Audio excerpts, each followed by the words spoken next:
नमस्कार, मैं नियाज खान और आप देख रहे हैं न्यूज एक्सप्रेस। बीजेपी को लेकर एक कहावत है कि ये एक ऐसी वॉशिंग मशीन है जो सभी को धो देती है, चाहे वो कितना ही पुराना दाग क्यों ना हो। हिमंता बिस्वा शर्मा, अजीत पवार, शुभेंदु अधिकारी, जितेंद्र तिवारी, नारायण राणे, बीएस येदियुरप्पा, छगन भुजबल, ऐसे और भी कई नेता हैं जो जब तक बीजेपी या फिर एनडीए का हिस्सा नहीं थे तब तक इनसे बड़ा कोई भी भ्रष्टाचारी नहीं था। गृह मंत्री अमित शाह से लेकर प्रधानमंत्री मोदी तक पानी पी पी कर कोसते थे, जांच की मांग करते थे, जेल भेजने की बात करते थे।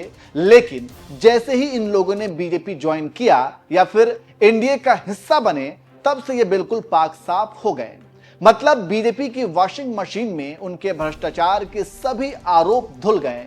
वहीं जिन लोगों ने इनके सामने घुटने नहीं टेके, उनके घरों पर सीबीआई, ईडी जैसी जांच एजेंसियां चाय नाश्ता करने हमेशा पहुंचती रहती हैं।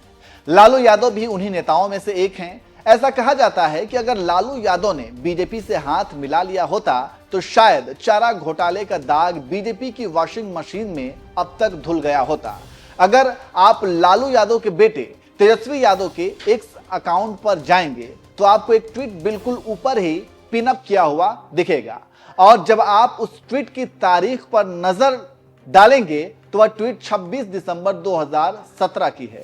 तेजस्वी यादव ने इस ट्वीट में लिखा है, अगर लालू जी बीजेपी से हाथ मिला लेते तो आज हिंदुस्तान के राजा हरिश्चंद्र होते। तथा कथित चारा घोटाला 2 मिनट में भाईचारा घोटाला हो जाता और लालू जी का डीएनए भी बदल जाता। आपको बता दें कि आज से लगभग 29 साल पहले यानी जनवरी 1996 में चारा घोटाले का मामला सामने आया था, जिसमें कई आरोपी थे और उसमें बिहार के तत्कालीन मुख्यमंत्री लालू प्रसाद यादव भी थे। सीबीआई ने इस मामले में 53 अलग अलग केस दर्ज किए, जिनमें 170 आरोपी बनाए गए थे। वहीं लालू यादव इस मामले में कई साल जेल में भी रहे और अभी वो जमानत पर हैं, लेकिन ये मामला अभी भी चल रहा है। हालांकि चारा घोटाले के मुख्य अधिकारी रहे एपी दुरई ने अपनी किताब में ऐसा दावा किया जो हैरान करने वाली है। उन्होंने अपनी आत्मकथा pursuit of law and order में दावा किया कि लालू यादव को चारा घोटाले में साजिशन फंसाया गया है, जिसे चौधरी उत्तम चंद नाम के एक यूजर ने अभी हाल ही में एक्स हैंडल पर साझा करते हुए लिखा था, चारा घोटालेबाज सजल चक्रवर्ती और जगन्नाथ मिश्रा थे, लालू जी को फंसाया गया, नहीं तो आज पूरे देश में समाजवाद होता। कर्नाटक के पूर्व डीजीपी एवं चारा घोटाले के मुख्य जांच अधिकारी एपी दुरई ने अपनी आत्मकथा pursuit of law and order में अध्याय 26 the CBI versus Lalu Prasad Yadav में लिखा है कि सीबीआई ने अपने द्वारा दायर 49 मुकदमों में से 7 में लालू प्रसाद यादव जी को मुजरिम बनाया है। पूर्व डीजीपी ने अपनी किताब में लिखा कि लालू प्रसाद यादव एवं कुछ आईएएस को फंसाने का गंभीर षड्यंत्र किया गया है। देश की न्यायिक व्यवस्था में ऐसा होना ठीक नहीं है।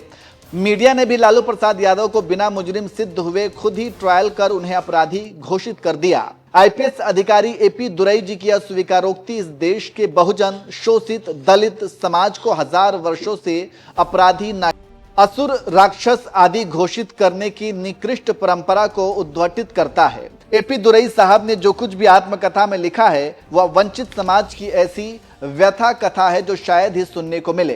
कैसे हुआ था चारा घोटाले का खुलासा? दिसंबर 1995 में बिहार के तत्कालीन फाइनेंस कमिश्नर अलग अलग विभागों की परफॉर्मेंस चेक कर रहे थे।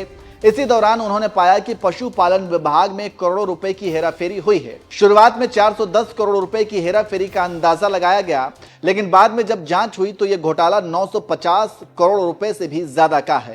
किन लोगों को आरोपी बनाया गया? सीबीआई ने जिन लोगों को आरोपी बनाया था उनमें लालू प्रसाद यादव के साथ साथ पूर्व सांसद Jagdish Sharma, public accounts committee के अध्यक्ष ध्रुव भगत, पशुपालन विभाग के तत्कालीन सचिव बेक जूलियस और पशुपालन विभाग के असिस्टेंट डायरेक्टर डॉक्टर के.एम. प्रसाद का नाम शामिल था। हालांकि इस मामले में कुल 170 आरोपी बनाए गए थे। तो ये चारा घोटाले का पूरा मामला है और जिसे लेकर लालू यादव को हमेशा राजनीति में विरोध झेलना पड़ता है।